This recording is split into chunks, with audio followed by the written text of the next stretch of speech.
For years, a large part of the fandom has been asking for a return to that dark, heavy, and almost apocalyptic tone we saw in 2014 or in King of the Monsters. There was something attractive about that dark, mystical, and ancestral dynamic. It is clear that the current MonsterVerse films have lost that characteristic slow movement that alluded to giant creatures.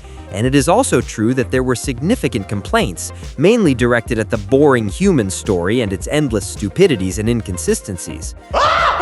Look at this extra getting on top of the vehicle for no reason. Godzilla vs. Kong, when it made its debut, was an interesting and incredible turn.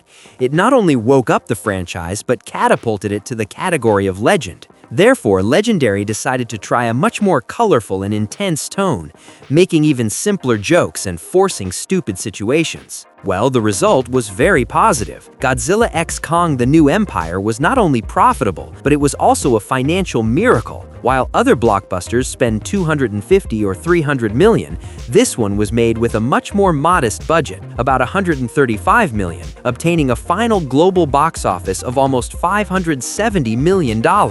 It almost quintupled the profits. It was a money-making machine, and for the studios, that validated only one thing. You don't need to be serious to make money, you only need to be spectacular and colorful. A long time ago, I decided not to try to interpret what people in general want. You really don't know anymore, but the trends are increasingly strange, where the conclusion is very clear.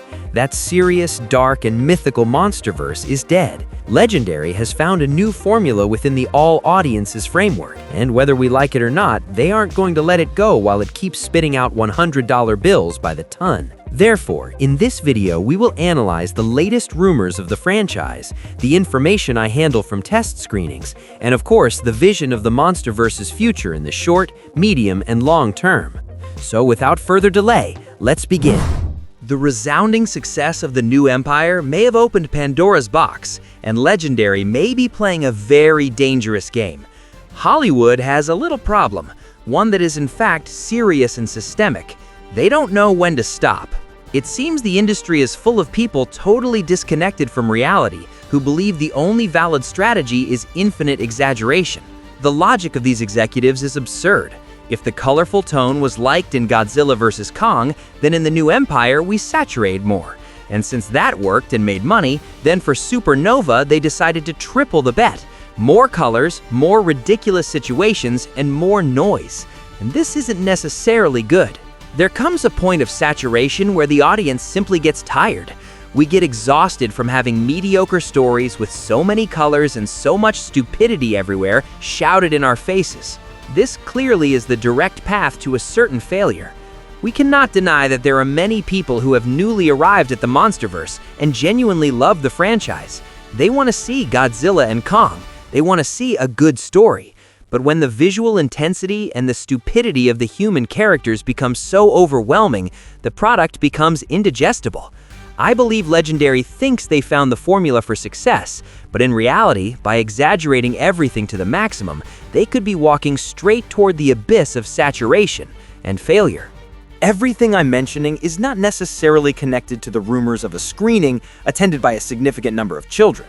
The information I handle is that this was not, or is not, a standard test screening like those carried out with a random audience.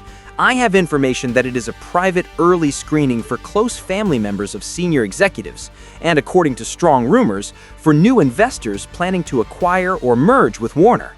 I think that's why the reports indicate there were children or young kids, as there are relatives of the executives. But this doesn't mean that the film is necessarily childish per se. It means it is rated for all audiences, maintaining that theme park line similar to The New Empire. Therefore, in that sense, I particularly think it's important to clarify this fact. But the rumors go a bit further. They point out that there is enough material ready for these January and February dates, which could translate into a possible first preview or teaser very soon. Usually, blockbusters launch these teasers a year in advance. In this case, it would be in January, February, or March to start warming up the engines. We are talking, of course, about 1 year before the official premiere, which we remember is scheduled for March 2027. Therefore, we have to be attentive in these coming weeks, because what we are going to see in this first look will definitely confirm many of the previous doubts, and of course will give us the opportunity to take a very close look at the tone that Godzilla x Kong Supernova will show us. In conclusion, I want to close with a reflection and a message of hope. I honestly believe that Legendary has had a very hard time positioning the Monsterverse in the privileged place where it is today. And I say it with responsibility. I'm convinced that within that production company, there are committed people who really want to keep this franchise healthy, prosperous, and above all, interesting. It's true that financial success is moving the helm toward a commercial direction, but I trust that Legendary will not allow their work to be harmed just to milk the cow. They have shown that they learn from their mistakes and that they are extremely cautious and analytical. Who I don't trust is Warner. For me, Warner is often a blood-sucking vampire that only wants to get money out of everything that crosses its path. So, without fear of being wrong, that stupid and accelerated tone we saw in the new Empire, I attribute solely and exclusively to the creative decisions and impositions of Warner. That's why, to all those who are constantly saying that the franchise is becoming Dragon Ball or Pokemon, I ask for a little patience.